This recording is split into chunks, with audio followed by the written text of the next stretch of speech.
diskga tanlashda top 3 ta qoida. Nimalarga e'tibor berish kerak? Videoni oxirigacha ko'ringlar, xudo xolasa ko'pchiligiga foydasi tegadigan video bo'ladi bu. Ko'pchilikda kuzatilyapti, 3 ta diskasi yaxshi, bitta diskasi qiyshuv yaroqsiz bo'lib qolgan. O'shanga bozorga tushadi, o'rniga bitta yaxshiroq diska olib taqib qo'yish maqsadida tushadi. O'shanda nimalarga e'tibor berasizlar?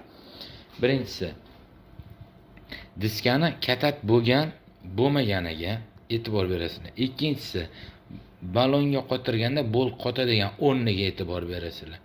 Uchinchisi, balansirovka toshiga e'tibor berasizlar. Endi buni bir-biridan aytib beraman. Diska katat bo'lgan bo'lsa, yumshoq qoladi. Diska ko'p xizmat qilgan bo'lsa, teshigi bolt ichiga kirib kirib ketadi. Uchinchisi, toshi shunaqa grami 15-5-10 bo'lsa, 15 dan 15 gacha bo'lsa yoki 15 dan past bo'lsa, bu diska yaxshi bo'ladi. Agar 15 dan yuqori bo'lsa, bu diska уже siznikidagi ahvolga tushib qolgan bo'ladi. Endi katat bo'lgan diskalar qanaqa bo'ladi? Katat bo'lgan diskamiz mana shunaqa yoyilib ketgan bo'ladi. Chetlari yoyilib, atrofi ochilgan bo'ladi. Material o'zi yumshoq qolgan bo'ladi. Bu holatda ozgina yamaga tushsangiz ham o'zidan o'zi qashib ketaveradi. O'zingizlarni diskalardan mo'rt bo'lib qolgan bo'ladi.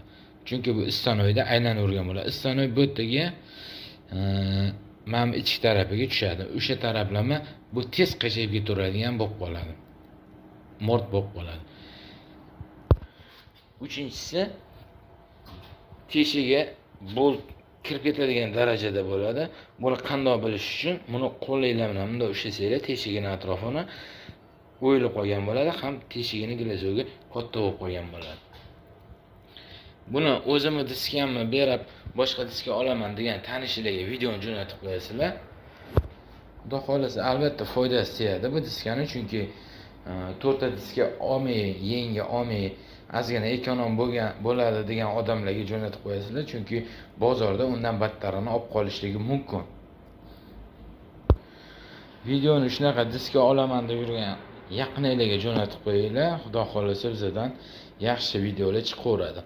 Qanaqadir bir savolingiz bo'lsa, kommentariyada yoki darifdan yozsanglar, javob beramiz. Xudo xolasa sizlarga manfaatdor videolar ko'proq chiqarib, ko'proq yordam berish maqsadida xudo xolasa videolar chiqaveradi. Kanalga obuna bo'lib, bitta like bosib qo'ysanglar, ancha ko'p odamga foydasi tegadigan bo'ladi. Bozorga tushganda ham ko'pchilik aldanib qolmaydi.